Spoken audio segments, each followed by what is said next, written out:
Good morning, everyone, and welcome to our first Sunday Dharma Talk.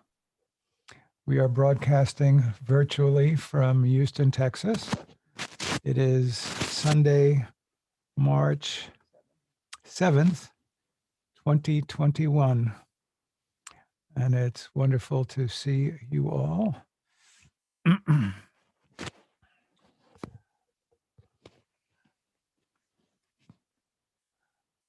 We're very, very excited today to have our first annual meeting at 1 p.m. Central Time, and I will be mentioning it in the beginning and the end. We're encouraging everyone, if possible, to attend. We've got a bit of a lottery on who's going to win in terms of how many people will show up. It's a bit of a joke. But it is an event for us. Good morning, everyone. Love to share with you. Vatana and Donna, Teresa. Teresa. Diane and Jane P. Who is Jane P? I'm not sure I know who Diane and Jane P are. If we saw you, we're glad you're here. If you'd like to show here. your face, we'd be happy to greet you. And hi. Hello there. And Emily will put in the chat, if you're not on our mailing list, how to join our mailing list. We would love for people to be part of our mailing list. So today is our first Sunday, and Charlotte. Hi, a long time no see. I was thinking about what I could talk about today, and for some reason, what came up was one of the big values in Buddhist practice, and that is patience. I think I was thinking about recent events in Houston where we lost our power, and many of us lost our water for a variety of reasons. And also that our governor just recently lifted the mask mandate is what it's called, and what kind of challenges that was posing to me. And I began to consider the virtue of patience. And I thought I would share some thoughts and observations and maybe even questions with all of you about the Dharma value of patience. It is considered one of the 6 perfections. These are 6 virtues that are the core values of Mahayana Buddhist practice: moral behavior, generosity, effort, patience, meditation, and wisdom. So patience is right in there. So just actually, we don't do kind of discussion now. We'll have a Dharma discussion at 12 noon, and we'll probably be talking something about the same issue, same virtue. But I would just ask everybody to just take a few seconds internally and consider when you hear the word patience, most of all, what occurs in your body? What occurs in your body? What kind of felt sense do you attribute to the virtue of patience? What comes up for you when you imagine patience in your body? And I think that's important. And in terms of a stance or an internal molding, what comes up for you when you consider patience?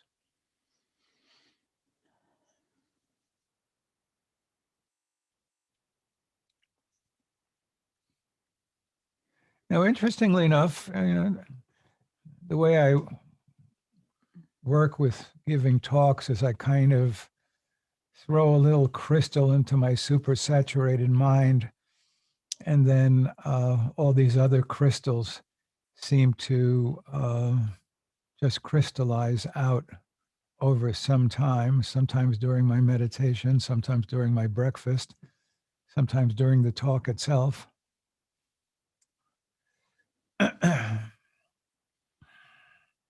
One of the interesting things about patience is that it's a bit of a being skill.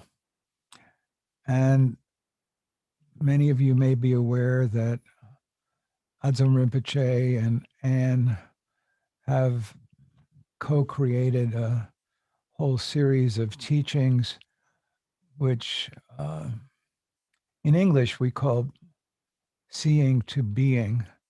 And it really articulates the movement in practice from a kind of dualistic perspective to a non-dual being perspective. And if we think about patience, many of us probably, as it were, do patience. We actively engage in something that we would call maybe patient behavior. But patience is also a kind of being skill. It's a way of knowing how to be.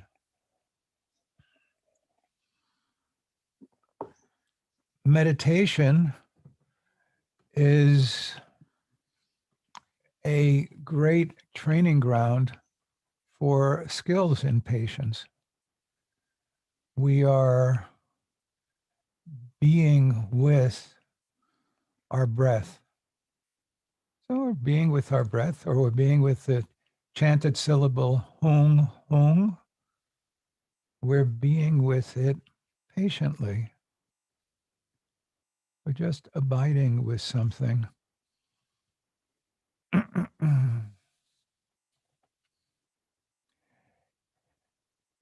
You know, at Dawn Mountain, we specialize in teaching the great perfection, Dzogpa Chenpo, the great completeness.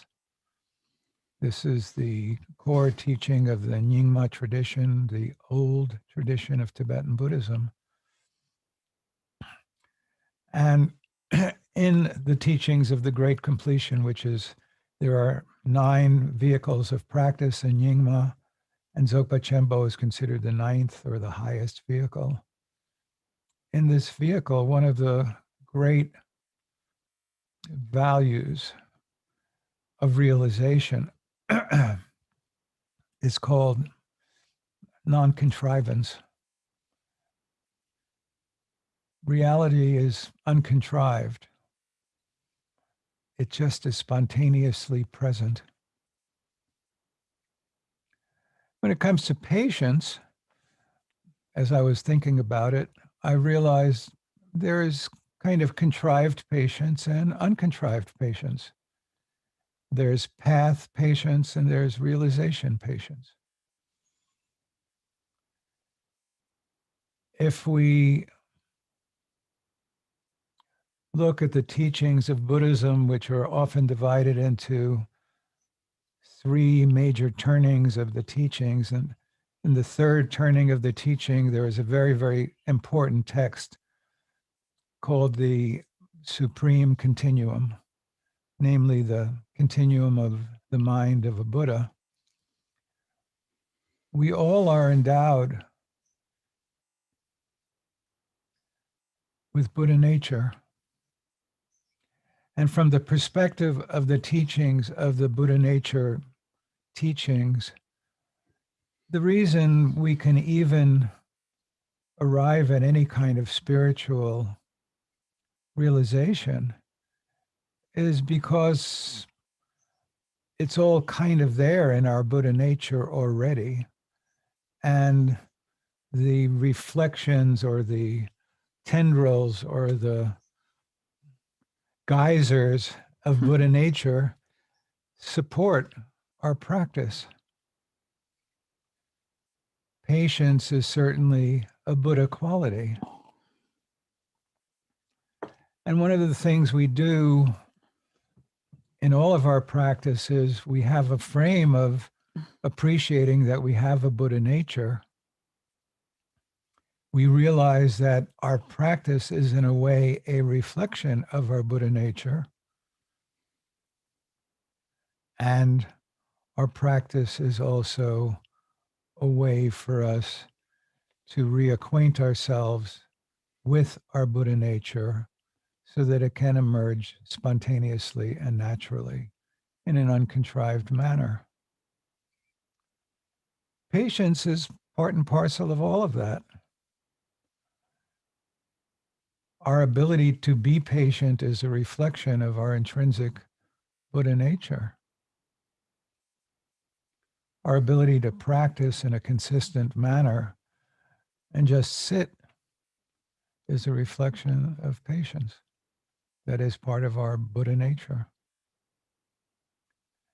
And then as we deepen our practice, we may have certain experiences where we realize we're just naturally abiding in a state that is as patient as the sky. The sky doesn't have to work. The sky is naturally and in an uncontrived manner patient. Look at that beautiful blue sky behind Janine. It's just patient. Just is not working. It's relaxed. It's very, very natural. Very, very beautiful.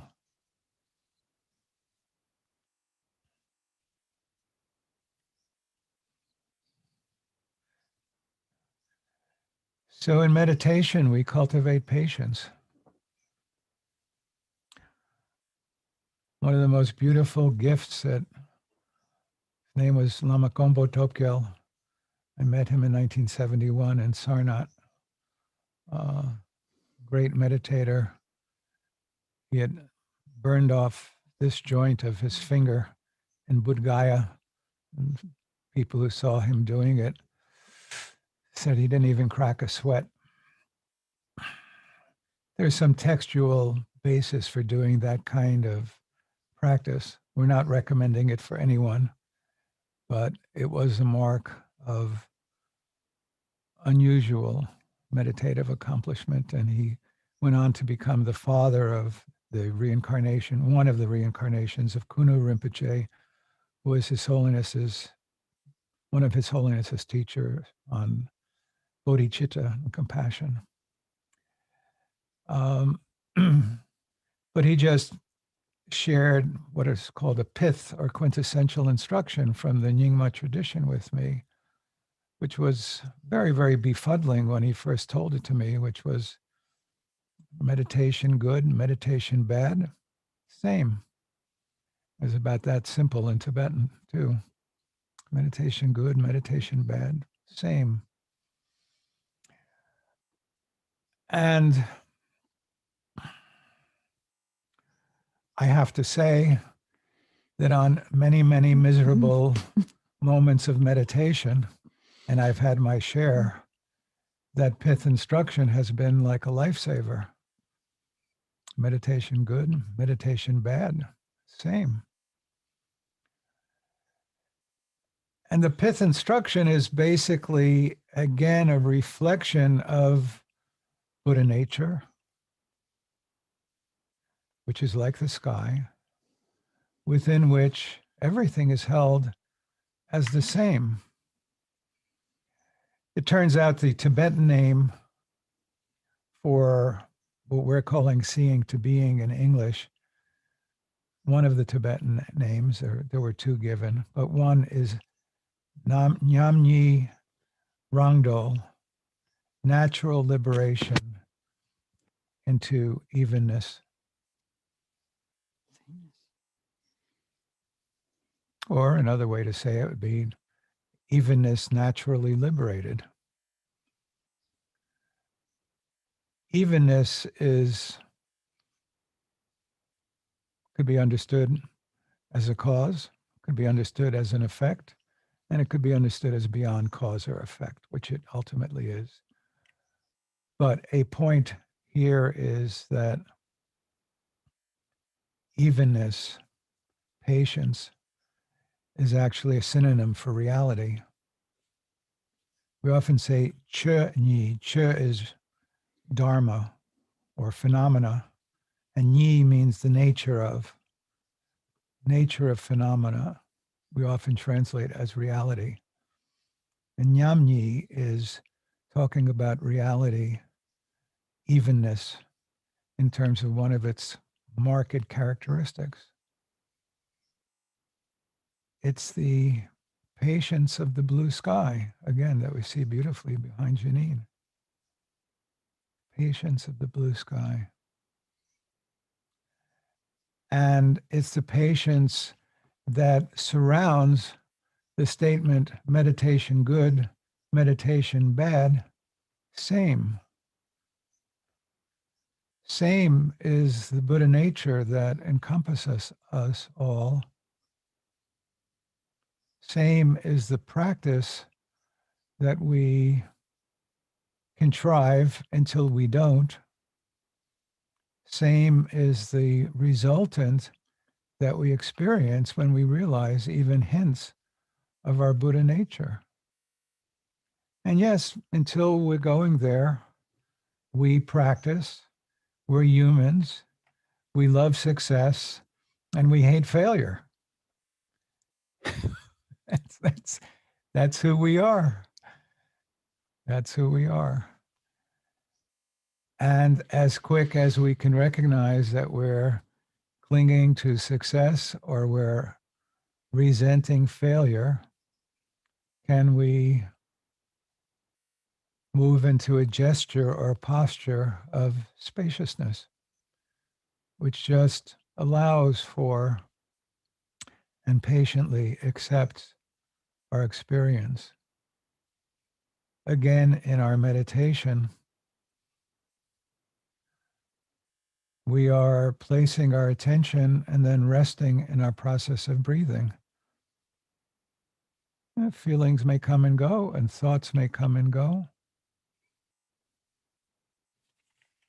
But we're patient with all of that. We hold it with the absolute spacious patience of the blue sky.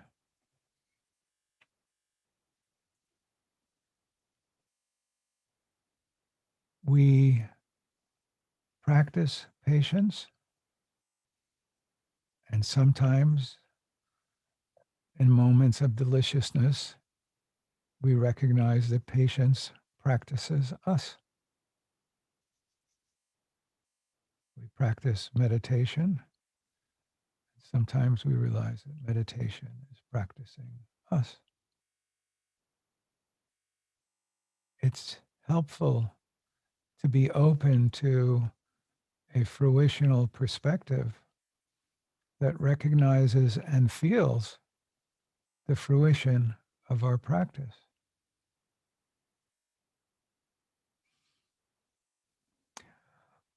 One of the big places I think that patience is really, really useful and important is in being aware of our personal experience. I do think that in the modern West, we are challenged. I know I'm challenged, and certainly the demographic that I tend to talk to seems to be challenged in terms of knowing personal experience. We don't even know that we don't know our personal experience. Would you like to go to a cafe tonight? I think I should go to the restaurant. I didn't ask if you should. I asked, would you like to? So many of us growing up, due to a variety of reasons, learned to escape from our personal feelings. We learned to escape from our personal desires on our personal resentments. It's a very, very, I'm almost tempted to say hairy topic in a way, because if you look at many teachings, there's a kind of press in the Buddhist teachings about, let's say, clinging and aggression. They're seen as negative. And certainly when enacted inappropriately, clinging and aggression have a lot of, both in real life, in actual time, negative consequences, and in the Buddhist perspective, karmically. But if you read the Mindfulness Sutra carefully, you don't even have to be that careful. If you just read it, Buddha doesn't say, never, never, ever feel desire. He doesn't ever say, never, ever, ever feel anger. What he says is, when you feel anger, be aware of anger. When you are having a desirous mind, know that you have a desirous mind.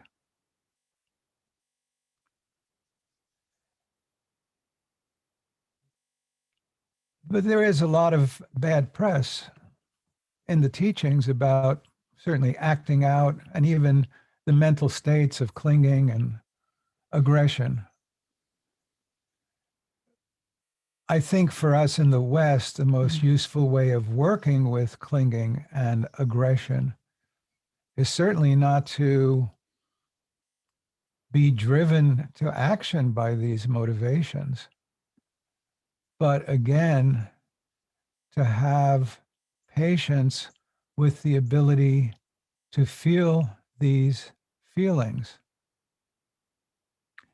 Many of us, not all of us, but many of us, as I say, learned in our youth to anesthetize ourselves and analgesize ourselves away from our feelings.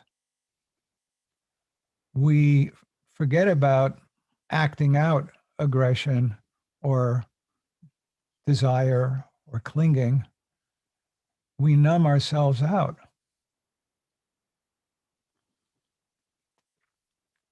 Now, interestingly enough, the way things get sliced out in Pali and Sanskrit and Tibetan, what we would call the desire or interest to practice is not clinging. There's no resentment involved. But for us in the West, if we've learned to anesthetize ourselves from clinging, from desire, from interest, from want, from resentment, it becomes rather blanket. And sometimes it's hard for people to have enthusiasm for practice, interest for practice, effort for practice, patience for practice. Numbness becomes an all-pervasive, tempted to say disease. Dharma practice is not numbness. And certainly one of the big near enemies that I faced in the early decades of my practice was confusing mindfulness and kind of numbness. It's not about numbness. It's about acute sensitivity.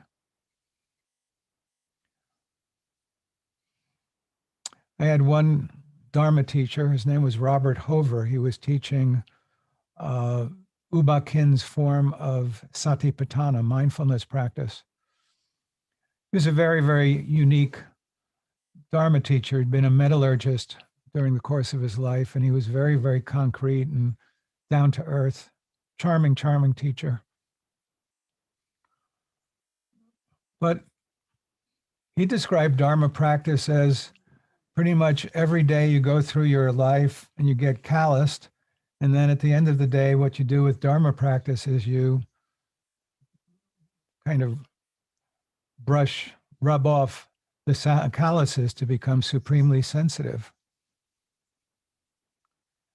Dharma practice is to create both the sensitivity and the acuity of the sun with the spaciousness and the holding capacity of the sky, the patience to be able to be with and know if we're feeling aggression, if we're feeling desire, if we're feeling interest, and then we can make some decisions about what we're going to do with those feelings.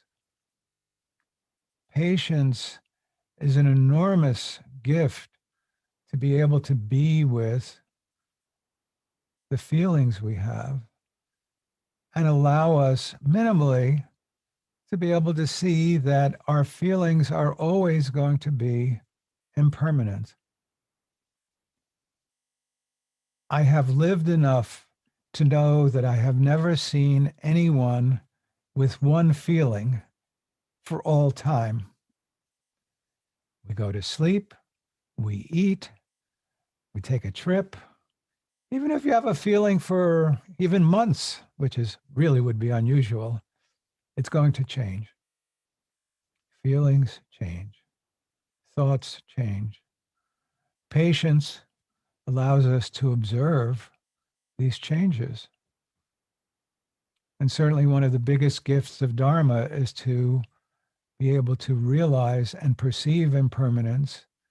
And one of the biggest supports for that kind of realization is patience. Allowing our experience with knowingness and allowing it to come and go. And so I'll just sum up. We've been talking about patience today. It's an enormous virtue in Dharma practice. It's one of the 6 perfections. It's certainly embodied in Buddha nature. It's both in Buddha nature, it's a cause for our ability to be patient. And in our practice, we see the influence of Buddha nature to support our patience. There can be contrived patience and uncontrived patience. It's very, very useful throughout our practice of meditation and very, very significant in coming to know what we're actually experiencing and realizing its impermanence and holding it gingerly and tenderly like the beautiful blue sky. Again, for those of you who've come on late, we're going to have meditation at 11 Central Time. And then at 1 p.m. Central Time, we are going to have our first annual meeting. And I encourage everyone to attend. And until then, we will take a very short 2-minute break. Thank you all for attending.